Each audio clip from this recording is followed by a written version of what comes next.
Kolí Strahov. Místo, které dělí život napřed a po. Najednou rozdělilo i ten můj. Já chci konečně pochopit a podělit se s vámi, co je v těch sypkých zdech a rozvyklených dveřech. Tak kouzelného, že nikdo, kdo tu bydlel na tohle místo, už nikdy nezapomene.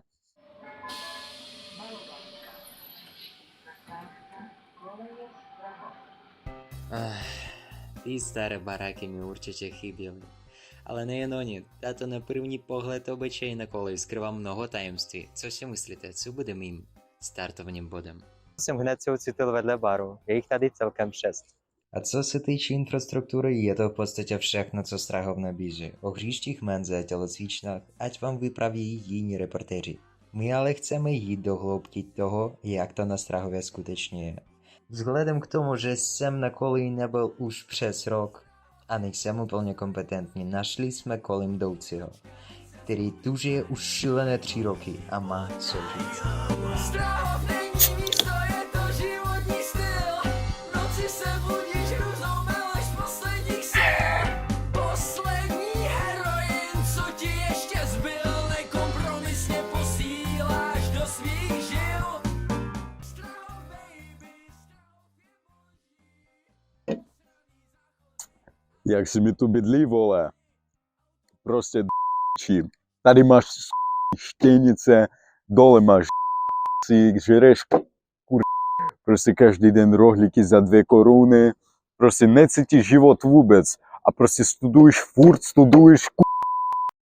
Tohle asi stačí. Zaznělo hodně zajímavých bodů. A krása jazyka překvapuje. Ale více důležitá byla jedna téze. Téze o štěnicích. Jsme s týmem si rozhodli tuto otázku vážně prozkoumat. A vyplynulo z toho tohle.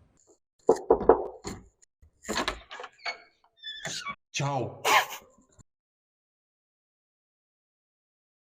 Jsem štěnice. Byl jsem tady před vámi a budu navždy. Vypadněte. Vy jste tu? Jděte Tentokrát respondent nebyl ochoten s námi kontaktovat.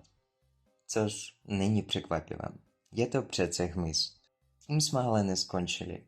Protože když nejde štěnice za Mohamedem, jde Mohamed za štěnici.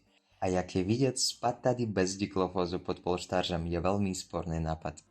Ale nemluvme jen o tom špatném. Vraťme se ke kouzlům, o kterých jsem se zmínil na začátku. Neuvěřitelné štěstí. Jsme potkali jedného z 8 divů Strahova. Eduard, nebo jednoduše Edi. Věří se, že pokud potřebujete mu koleno, tak splní se vám jakékoliv přání.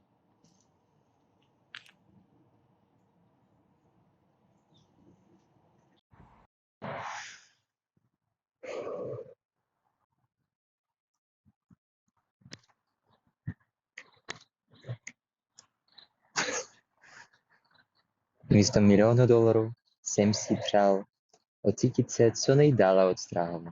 Doma s cigaretou a kavičkou. Čau.